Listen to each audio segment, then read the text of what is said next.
Hey everyone, welcome to the second part of sentences with common mistakes.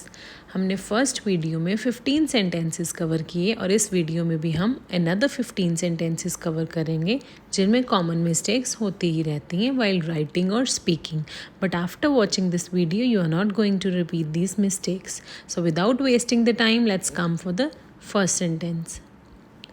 She is my cousin sister. जब भी हमने किसी को introduce करवाना हो या लिखना हो या बोलना हो तो हम कभी भी कज़न के साथ ब्रदर या सिस्टर यूज़ नहीं करेंगे. हम सिर्फ बोलेंगे शी इज़ माई कज़न या he is my cousin. Cousin sister या cousin brother does not make correct sentence. So if you want to speak or if you want to write using the word cousin, just write down she is my cousin or just speak he is my cousin. Do not say cousin sister or cousin brother. So next sentence is he is knowing the answer.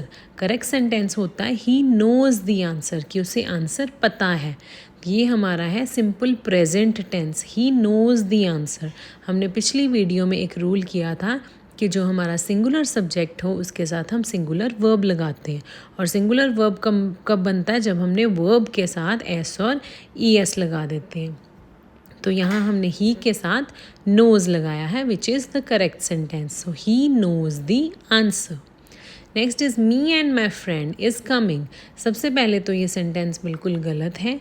क्यों? क्योंकि यहाँ पे me and my friend दो लोग हैं, plural हैं और यहाँ पे हमने वर्ब लगाया है इज़. हमेशा सिंगुलर सब्जेक्ट के साथ सिंगुलर वर्ब जाता है और प्लूरल सब्जेक्ट के साथ प्लूरल वर्ब जाता है. तो यहाँ प्लूरल सब्जेक्ट दो लोग अगर हैं तो यहाँ वर्ब जाना चाहिए आर. और इसको बोलने और लिखने का तरीका भी बिल्कुल गलत है. माई फ्रेंड हम पहले लेंगे एंड आई हम बाद में बोलेंगे. My friend and I R coming. अब आप ये मत बोलिए कि आई के साथ तो हम सिर्फ एम लगाते हैं. आई के साथ एम सिर्फ तभी लगता है जब हम आई को अकेला लेके चलेंगे कि आप अकेले हो. Then you will say I am coming. But यहाँ पे two people are there, two subjects are there, your friend and you. Then you will use the plural form of verb. This is the plural form, a plural helping verb. So my friend and I are coming. Next she have finished her work. जिस तरह से हमने ही she के साथ nose लगाया, no नहीं लगाया verb के कारण या हेल्पिंग वर्ब के कारण इज़ या आर लगाते हैं. हम सिंगुलर्स के साथ इज़ लगाते हैं और प्लूरल्स के साथ आर लगाते हैं. उसी तरह से हैज़ और हैव की यूजेज होती है.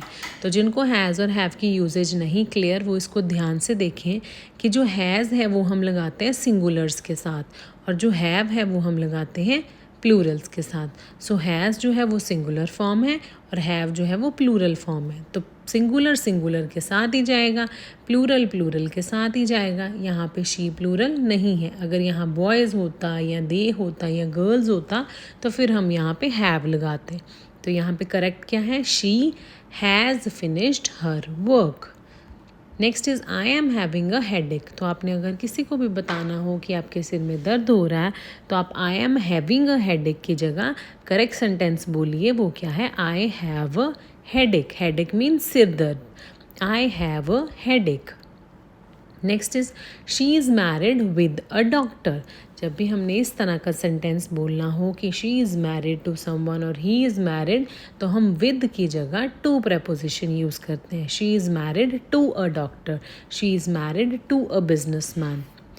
Next is he is my real brother. Correct sentence of saying is he is my brother rather than saying he is my real brother. और जब cousin है तो he is my cousin, she is my cousin. Next is I am going to home. यहाँ पे हम to preposition skip करते हैं और करेक्ट सेंटेंस क्या होता है? आई एम गोइंग होम. मैं घर जा रही हूँ. आई एम गोइंग होम.